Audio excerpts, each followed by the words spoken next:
The shattered morning, the espresso machine hissed to life at 5:30 a.m. Its familiar sound cutting through the pre-dawn silence of Haven Coffee. Celeste Rivera tied her apron with practiced efficiency. Her movements fluid despite the exhaustion that had become her constant companion. The morning routine had become her anchor, grinding beans, checking supplies, arranging pastries in the display case with the same precision she'd once applied to corporate presentations worth millions. Steam rose from the milk frother as she prepared for the morning rush, and for a moment, watching the white vapor curl toward the ceiling, she almost forgot. Almost forgot that 18 months ago, she'd been the chief technology officer of Meridian Industries, commanding a 7-figure salary and a team of 50 brilliant minds. Almost forgot that she'd once worn designer suits instead of a coffee-stained apron. That her biggest worry had been quarterly projections instead of making rent. But then her phone buzzed with a text from Luna's school about an overdue lunch account payment. And reality crashed back with the force of a sledgehammer. "Morning, Celeste," chirped Rebecca, the college student who worked the afternoon shift, as she burst through the back door. "You're here early again. Couldn't sleep," Celeste replied, managing a smile. It wasn't entirely a lie. Sleep had become elusive since the divorce, since David had systematically destroyed her reputation in the tech world. Since she'd learned that the man she'd loved for 8 years had been embezzling from their joint company all along, the bell above the door chimed. And Mrs. Patterson shuffled in, her silver hair perfectly coiffed despite the early hour. She was Celeste's favorite regulora, retired librarian, who ordered the same lavender latte every morning and always left exact change plus a $1 tip. "Good morning, dear," Mrs. Patterson said, settling onto her usual stool at the counter. "How's little Luna adjusting to her new school?" "She's doing well," Celeste said, beginning the latte without being asked. Kids are resilient, more resilient than their mothers, she thought, remembering how Luna had cried the first night in their cramped one-bedroom apartment, asking why Daddy didn't live with them anymore. The morning rush began in earnest at 7. Celeste moved with choreographed precision, calling out orders, operating the register, making small talk with customers who saw her as nothing more than the friendly barista who remembered their drinks. None of them knew that the woman crafting their cappuccinos had once designed the algorithm that revolutionized inventory management for 3 Fortune 500 companies. "Medium dark roast, 2 sugars," she called out, sliding the cup across the counter. To a man in an expensive suit who was already absorbed in his phone, he barely looked up, grabbed his coffee, and disappeared into the Seattle morning between customers. Celeste's mind wandered to the laptop hidden in her bedroom closet, the one David's lawyers hadn't known about. Late at night, after Luna fell asleep, she'd been working on something new, a project that could change everything if she could just find the right opportunity, the right person to believe in her again. "Celeste, you've got that look again," Rebecca said during a brief lull. "The one that says you're solving world hunger in your head?" "Just thinking about lunch prep," Celeste lied smoothly. She'd become skilled at deflection, at hiding the depth of her fall from grace. Her colleagues from Meridian had vanished the moment the scandal broke, their silence more devastating than any accusation. The bell chimed again, and a woman in yoga clothes approached the counter, her diamond wedding ring catching the morning light. She reminded Celeste of who she used to be: confident, successful, untouchable. Or so she'd thought. "I'll have a skinny vanilla latte with oat milk," the woman said, not looking up from her phone. "And make it quick. I have a meeting with my financial advisor." "Of course," Celeste replied, her voice steady despite the pang of recognition. She'd once had meetings with financial advisors too, back when her biggest concern was maximizing investment returns rather than stretching $20 until payday, as she steamed the oat milk. Celeste caught her reflection in the stainless steel surface. Her face was thinner now, stress having carved away the softness that success had afforded her. But her eyes still held the same intelligence, same determination that had carried her from a small-town scholarship student to the pinnacle of the tech world. The woman left with her latte and her certainty, and Celeste returned to her work. Each cup was a small victory, each satisfied customer a building block in the life she was constructing from the ruins of her old one. She was no longer the woman who'd commanded boardrooms and negotiated million-dollar deals, but she was still Celeste Rivera. still brilliant, still fighting. And sometimes, in the quiet moments between orders, she allowed herself to believe that this wasn't the end of her story. It was just the beginning of a different chapter. The afternoon sun streamed through Haven Coffee's large windows, casting warm golden patterns across the worn wooden tables. Celeste wiped down the espresso machine, grateful for the slower pace after the morning rush. Only a few customers remained. Graduate student hunched over textbooks, an elderly man reading the newspaper, and a woman typing furiously on her laptop in the corner booth. The bell chimed, and Celeste looked up to see a man in his mid-30s enter, his confident stride, suggesting someone accustomed to being noticed. He wore a charcoal gray suit that fit perfectly, but it was his eyes that caught her attention, observant, with laugh lines that suggested he didn't take himself too seriously despite his obvious success.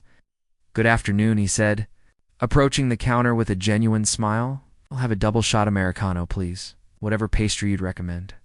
"The lemon scones are fresh from this morning," Celeste replied, noting the slight surprise in his expression at her articulate response. Most customers expected coffee shop small talk, not the polished diction of someone who'd once presented to corporate boards. "Perfect. I'm Marcus, by the way. Marcus Thompson." He extended his hand across the counter. "Celeste," she replied, shaking his hand briefly. His grip was firm, warm, and she noticed the absence of a wedding ring. "First time at Haven?" "Actually, yes. I was supposed to meet a client at that place down the street, but they stood me up." "Their loss. Apparently this place has much better atmosphere." He glanced around appreciatively, and clearly superior service. Celeste felt an unexpected flutter of warmth at the compliment. It had been so long since someone had looked at her with genuine interest rather than pity or dismissal. She busied herself with his order, hyper-aware of his presence as he settled at a nearby table. 20 minutes later, Marcus approached the counter again, his laptop bag slung over his shoulder. "Ain't to bother you, but I'm having some technical difficulties. My presentation keeps freezing, and I have a video call in an hour." "You wouldn't happen to know anything about computers, would you?" Celeste hesitated. Her instinct was to help. She'd built her career on solving complex problems, but revealing her expertise felt dangerous. Still, something about Marcus's earnest expression made her nod. "I might be able to take a look during my break. What seems to be the problem?" "You're a lifesaver," Marcus said, setting his sleek laptop on the counter. "It's this presentation software. Every time I try to run the demo, it crashes." Celeste glanced at the screen and her breath caught. Intelligence applications and venture capital's sophisticated algorithms for predicting startup success rates. This wasn't basic troubleshooting. This was her world, May. Fingers flew across the keys with practiced expertise. She navigated through the code, identified the memory leak causing the crashes, implemented a workaround in less than 5 minutes.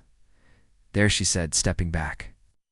The issue was in the data visualization module. It was trying to render too many variables simultaneously. "I've optimized the loading sequence."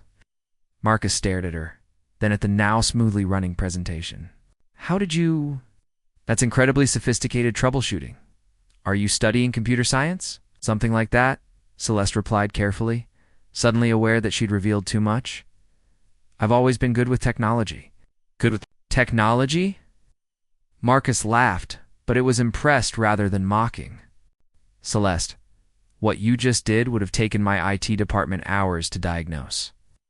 You looked at that code like you were reading a recipe." Before Celeste could respond, Rebecca appeared from the back room. "Hey, Celeste, Luna's school called." "Something about picking her up early for a dental appointment?" "Luna?" Marcus asked. "My daughter," Celeste said, untying her apron. "I need to leave a few minutes early today. Rebecca, can you handle the afternoon rush?" "Of course. Go get our girl." Celeste gathered her things. Marcus stood.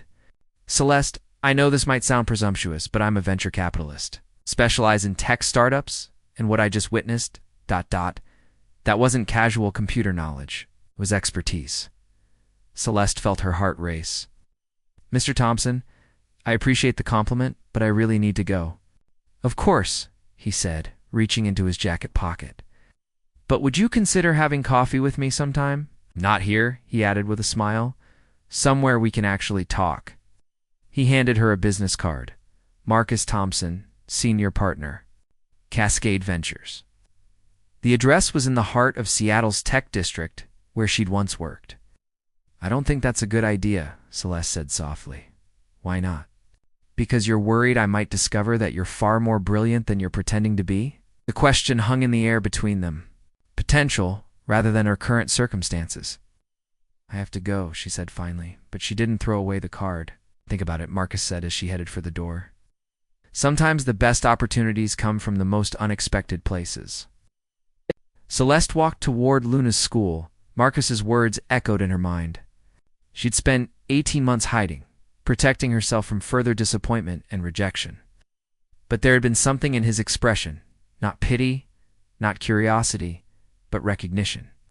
As if he'd seen past the apron and the coffee stains, to the woman she used to be. Her phone buzzed with a text from an unknown number. The presentation went perfectly. Thanks you.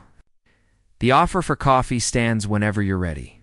Celeste stopped walking, staring at the message. She thought about the laptop in her closet, the project she'd been working on in secret, the dreams she'd been afraid to voice. Maybe. It was time to stop hiding. Maybe it was time to remember that Celeste Rivera had never been defined by other people's limitations. She saved Marcus's number and continued toward the school, her steps lighter than they'd been in months. 3 days had passed since Marcus left his business card, and Celeste had read his text message at least 20 times. She'd started to respond twice, then deleted the messages, afraid of what accepting his invitation might mean. But as she locked up Haven Coffee after the evening shift, she found Marcus waiting outside, leaning against a sleek black sedan. I hope you don't mind, he said, straightening as she emerged. I thought maybe we could talk without the distraction of espresso, machines, and customers. How did you know when my shift ended? Celeste asked, though she wasn't entirely displeased to see him. I may have stopped by for coffee yesterday and the day before. Marcus smiled sheepishly. Rebecca mentioned you work late on Thursdays.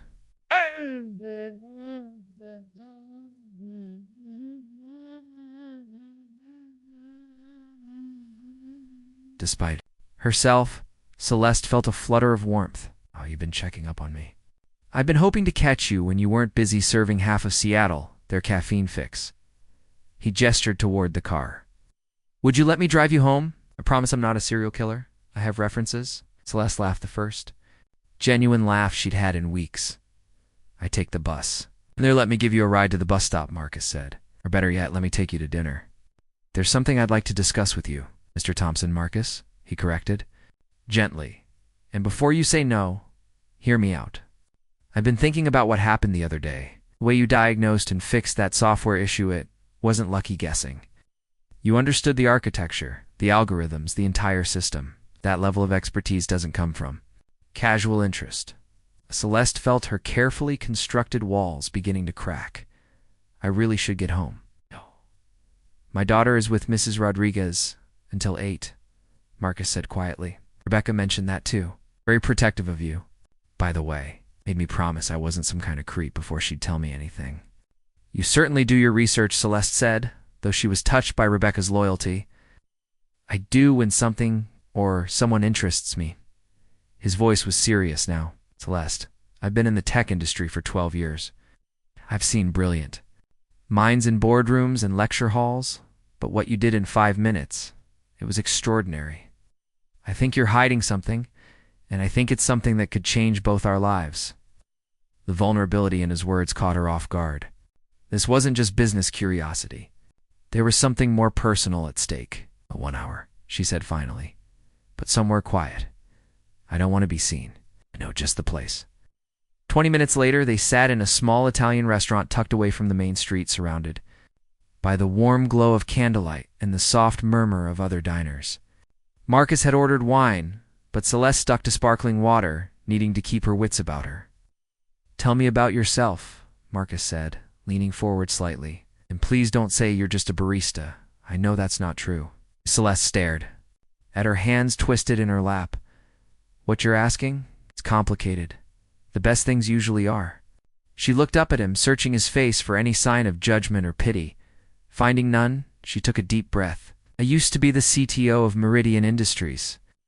I developed the predictive algorithms that became the foundation of their entire business model. I was married to the CEO. Marcus's eyes widened slightly, but he didn't interrupt.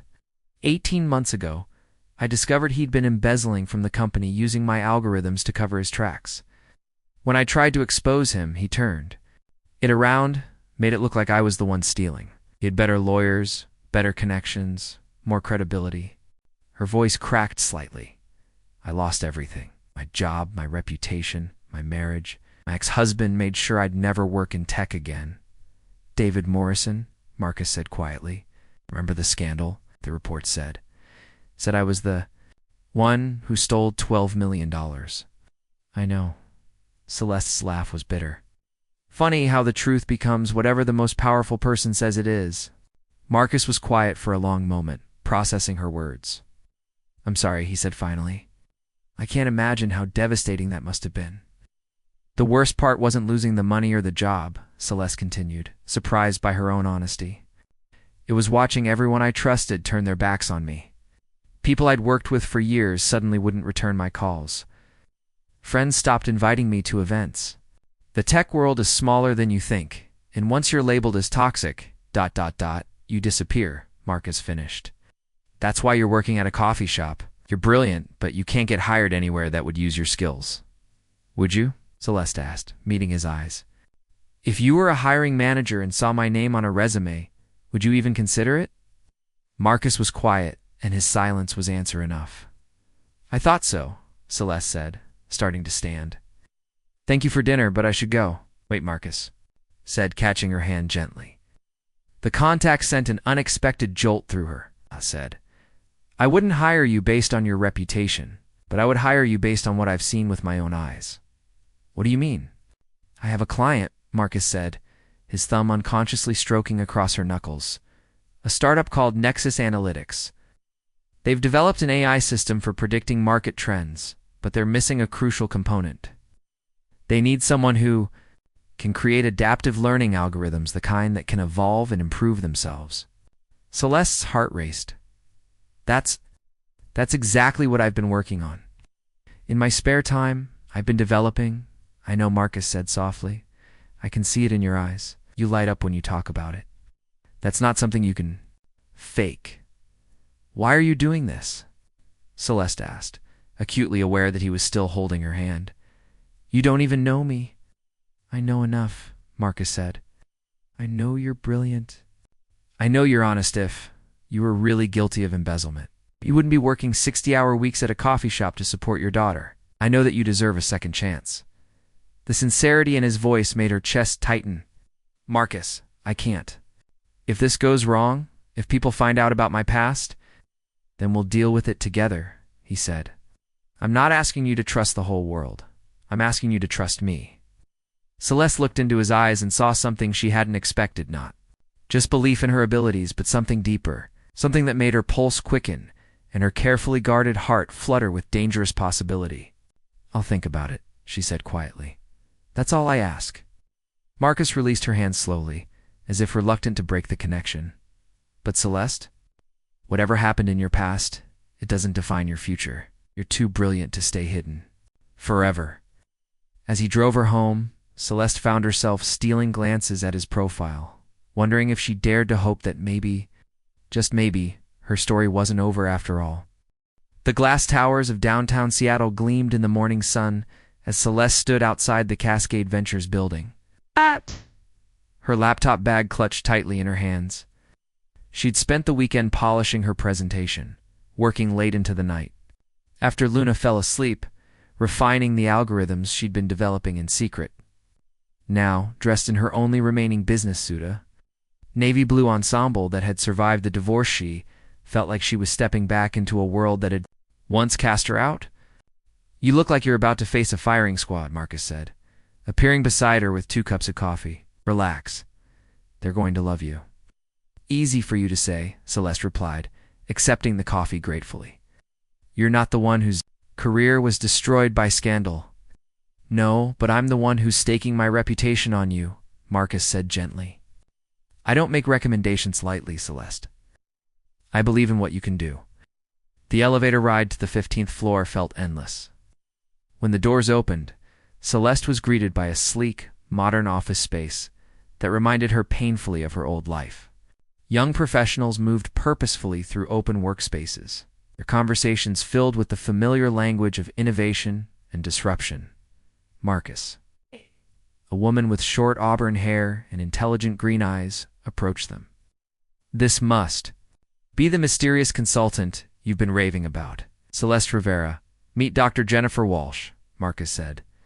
"She's the founder of Nexus Analytics." "It's an honor," Jennifer said, shaking Celeste's hand. "Marcus has told me remarkable things about your work with predictive algorithms." "He's been generous with his praise," Celeste replied, surprised by how naturally her professional demeanor returned. The conference room was filled with 5 people: Jennifer, 2 software engineers, a data scientist, and a marketing executive. As Celeste set up her laptop, she noticed their curious but skeptical expressions. She was an unknown quantity, recommended by Marcus, but without the usual credentials or connections. "Before we begin," Jennifer said, "could you tell us a bit about your background?" Celeste's heart skipped. She'd rehearsed this moment, but facing it was different. "I've spent the last decade developing AI systems for enterprise applications. Most recently, I've been working on adaptive learning algorithms that can evolve based on real-time data inputs." It wasn't a lie, but it wasn't the whole truth either. She caught Marcus's reassuring nod and continued. "AI systems is that they're static. They can process data efficiently, but they can't truly learn from unexpected patterns or adapt to changing market conditions. What I've developed is different." For the next hour, Celeste presented her work with growing confidence. She explained the mathematical principles behind her algorithms, demonstrated their application to financial modeling, and showed how they could revolutionize market prediction. The room grew increasingly engaged, with questions becoming more sophisticated and excited. "This is extraordinary," said Tom, one of the engineers. "The learning curve you've achieved, it's like the system is actually thinking." "That's exactly the point," Celeste replied, feeling the familiar thrill of intellectual discourse. "Traditional AI follows programmed paths. This system creates its own paths based on pattern recognition and outcome optimization." Jennifer leaned forward. "Celeste, what you're describing could transform not just our company, but the entire industry. How soon could you implement this?" "Give me 3 weeks with your current system, and I can have a working prototype," Celeste said. "Would take about 3 months. The room fell silent. Then Jennifer smiled. "When can you start?" An hour later, Celeste found herself in Marcus's office, still processing what had happened. She'd been hired as a senior consultant with a salary that would triple her income and stock options that could change her life completely. "I can't believe this is real," she said, sinking into the leather chair across from Marcus's desk. "You were incredible in there," Marcus said, loosening his tie. "I've never seen Jennifer so excited about a project. Tom actually said you might be the smartest person he's ever worked with." "I'd forgotten," Celeste admitted. "I'd forgotten how it felt to be valued for my mind, to have people actually listen to my ideas." Marcus moved around his desk to sit in the chair beside her. "You never lost that brilliance, Celeste. You just lost the platform to show it." "Thank you," she said, turning to face him. "I know what you risked by recommending me. If this goes wrong, it won't," Marcus said, his voice firm. "But even if it did, some things are worth the risk." Something in his tone made her heart race. Marcus ... "Have dinner with me tonight," he said, "not as a business meeting. It's a celebration, as whatever you want it to be." The vulnerability in his request undid her. "I'd like that." That evening, they sat in an intimate restaurant overlooking Elliott Bay, the city lights reflecting off the water like scattered diamonds. The conversation flowed easily, moving from work to personal stories, from shared interests to deeper revelations. "I was married once," Marcus said, swirling his wine. 5 years ago. She was a corporate lawyer, brilliant and ambitious. She couldn't handle the uncertainty that comes with venture capital. She needed security, stability, predictability. What happened? "She left me for a federal judge," Marcus said with a rueful smile. "Someone who could guarantee her the life she wanted. I realized I'd rather be alone than with someone who couldn't handle the real me." I'm sorry, Celeste said softly. Don't be. It taught me what I really wanted, someone who could match my ambition, who understood that the best things in life require risk. He looked at her meaningfully. Someone brave enough to rebuild their entire life when everything falls apart. Is that what you think I'm doing? I think you're the strongest person I've ever met, Marcus said, reaching across the table to take her hand. You lost everything, and instead of giving up, you found a way to start over. You've been protecting your daughter, supporting yourself, and still finding time to pursue your passion. That's not just strength. That's courage. The sincerity in his voice made her chest tighten.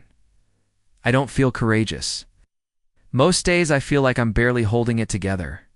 That's what makes you remarkable, Marcus said, his thumb tracing gentle circles on her palm. You keep going even when you're scared.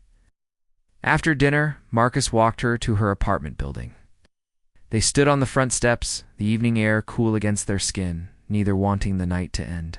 I have something to tell you, Marcus said quietly. I've been investigating Meridian Industries, your ex-husband's company. Celeste's heart stopped. What? I had a feeling about your story, so I did some digging. David Morrison has been under FBI investigation for months. They've found evidence of the embezzlement evidence that proves you were innocent all along. Are you serious? Celeste whispered. It's going to come out soon, Marcus said. Within the next few weeks, probably. Your name will be cleared, Celeste, publicly. Overwhelmed by emotion, Celeste felt tears spring to her eyes. I can't believe this is happening. Believe it, Marcus said, stepping closer. You're getting your life back. You deserve all of it, the vindication, the success, the happiness. Marcus, she breathed, looking up at him. I'm falling in love with you, he said simply. I know. It's complicated, and I know the timing might not be perfect, but I needed you to know. Instead of responding with words, Celeste rose on her tiptoes and kissed him. The kiss was gentle at first, then deeper, filled with months of loneliness, and the promise of something beautiful beginning. When they finally broke apart, both were breathless. I'm falling in love with you too, she whispered against his lips, as Marcus held her close under the streetlight. Celeste realized that for the first time in 18 months, she wasn't just surviving, she was living again. 6 months later, Celeste stood in the floor-to-ceiling windows of her new office, watching the Seattle skyline stretch endlessly before her. The nameplate on her desk read Celeste Rivera, CEO, Quantum Dynamics, and she still felt a thrill every time she saw it. Her company, born from the algorithm she'd developed in secret, had already secured 3 major contracts and was being courted by Fortune 500 companies. Mommy, your office is so high up, Una exclaimed, pressing her face against the glass. At 5 years old, she'd adapted to their new life with a resilience that never ceased to amaze Celeste. Her daughter now attended a private school where she was thriving, surrounded by friends and opportunities that had once seemed impossible. Can you see our old apartment from here? Una asked. No, sweetheart, but it's out there somewhere, Celeste replied, wrapping her arms around her daughter from behind. And you know what? I'm grateful for that little apartment. It taught us how strong we could be. The door opened, and Marcus entered with a familiar smile and 2 cups of coffee, a ritual they'd maintained even as their lives had transformed. He was more than her business partner now. It was her anchor, her confidant, her love. The board meeting went well, he said, setting the coffee on her desk. Nexus Analytics wants to expand our partnership. We're talking about a joint venture worth $50 million. $50 million, Celeste repeated, shaking her head in wonder. Do you remember when I thought $20 for groceries was a fortune? Remember, Marcus said, pulling her close. I also remember thinking you were the most brilliant woman I'd ever met, even when you were hiding behind a coffee shop apron. I wasn't hiding, Celeste protested playfully. I was strategically regrouping. Is that what we're calling it? Marcus laughed, then grew serious. Speaking of which, I have news. David Morrison was sentenced this morning. 8 years in federal prison. Celeste felt a complex mix of emotions, relief, vindication, but also a surprising absence of anger. How do you feel about it? Marcus asked, reading her expression. Sad, she said honestly. Not for him, but for who I thought he was. For the years I wasted believing his lies about us, about me. She looked at Luna, who was now drawing pictures at the small table Marcus had installed in the office, but also grateful. If he hadn't destroyed my old life, I never would have found this one. "Mommy, can we go to the park now?" Luna asked, holding up her drawing of their family herself, Celeste and Marcus, all holding hands under a bright yellow sun. "Of course, baby. Marcus, are you coming with us?" "Actually," Marcus said, his voice slightly nervous, "I was hoping we could go somewhere special first. There's something I want to show you both." An hour later, they stood on the observation deck of the Space Needle, Seattle spread out beneath them like a living map. Luna was entranced by the view, but Celeste noticed Marcus's unusual quietness. "This is where I first realized I wanted to change my life," Marcus said, looking out over the city. 3 years ago, I came here after a particularly brutal day at work. I'd just lost a deal I'd worked on for months, and I was questioning everything. I stood right here and promised myself I'd stop playing it safe. "And did you?" Celeste asked. "Not until I met you," Marcus said, turning to face her. "You taught me that the best things in life require the biggest risks. You showed me what real courage looks like." "Marcus, what are you?" He dropped to one knee, pulling out a small velvet box. Luna gasped with delight, clapping her hands together. Other tourists began to gather, sensing the moment unfolding. "Celeste Rivera," Marcus said, his voice steady despite the emotion in his eyes. "You are the most brilliant, brave, and beautiful woman I have ever known. You've rebuilt your entire life from nothing, and in doing so, you've shown me what true strength looks like. I don't just want to be your business partner or your boyfriend. I want to be your husband, your partner in everything for the rest of our lives." He opened the box to reveal a stunning solitaire diamond, its facets catching the afternoon light. "Will you marry me?" Celeste whispered, tears streaming down her face. "Yes, of course, yes." As Marcus slipped the ring onto her finger, Luna launched herself into their embrace. "Are we going to be a real family now?" she asked. "We already are, sweetheart," Celeste said, kissing her daughter's forehead. "Yeah, we already are?" The crowd around them applauded, and Celeste felt a joy so complete it was almost overwhelming. She thought about the woman who had signed those divorce papers 18 months ago, broken and defeated. That woman could never have imagined this moment, standing on top of the world with a man who loved her completely and a daughter who radiated happiness. "I love you," Marcus murmured against her ear as they held each other close. "I love you too," Celeste replied, looking at the ring on her finger, then at the city below. "Thank you for seeing me when I couldn't see myself." "Thank you for letting me," Marcus said, "for trusting me with your heart." As they stood there, the three of them silhouetted against the Seattle skyline, Celeste realized that sometimes the most beautiful chapters of life begin with the most painful endings. Her fall from grace had led her to this moment, to a love that empowered rather than diminished her, to a career built on her own terms, to a future that stretched endlessly ahead like the horizon. Beyond the city, she was no longer the woman who had been discarded and dismissed. She was Celeste Rivera, entrepreneur, innovator, mother, and soon-to-be wife. She was exactly who she was meant to be, and for the first time in her life, that was more than enough. It was everything. Later that evening, as they sat in their favorite restaurant celebrating their engagement, Luna asleep in Marcus's arms, Celeste caught her reflection in the window. The woman looking back at her was confident, radiant, complete. The scared barista who had hidden behind coffee machines and aprons was gone, replaced by someone who had learned that true strength came not from never falling, but from rising every time you did. "What are you thinking about?" Marcus asked softly. "Coffee?" Celeste said with a smile. "And how grateful I am that you came looking for some that afternoon." "Best coffee I ever had," Marcus replied, kissing her temple. "Changed my entire life." "Mine too," Celeste said, reaching across the table to squeeze his hand. "Mine too."